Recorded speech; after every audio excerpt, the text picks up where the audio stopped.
2. The boy walked back to the gorilla and sat down on the grass. Dusk had begun to fall while he made his survey, and now it was quite dark. Like a drunken old man, the gorilla snorted and grumbled in his sleep. The boy supposed it was the medicine. Each year about this time, the gorillas in the zoo got a dose of something to protect them from diseases, and it doped them up for a couple of days. That was how he had been able to get this one out of the cage without bringing down the whole zoo. Gorillas could be noisy when alert. The boy smiled down at the black hulk of fur next to him. He looked in awe at the size of this beautiful animal.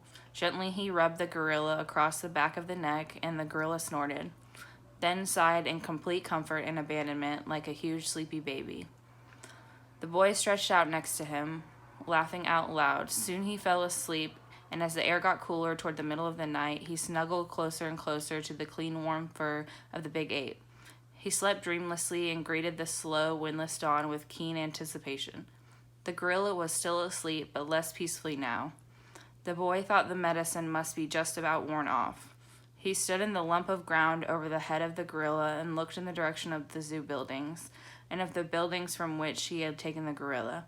All was quiet. The forest all around was still.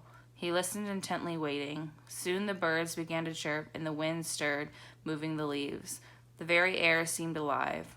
It was like singing or flying, and the boy felt exhilarated.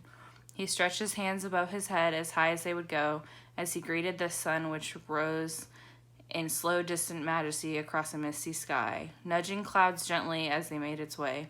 The boy stared straight at the sun through the mist, delighted at the sun-like spots that stayed in his head and danced before his eyes.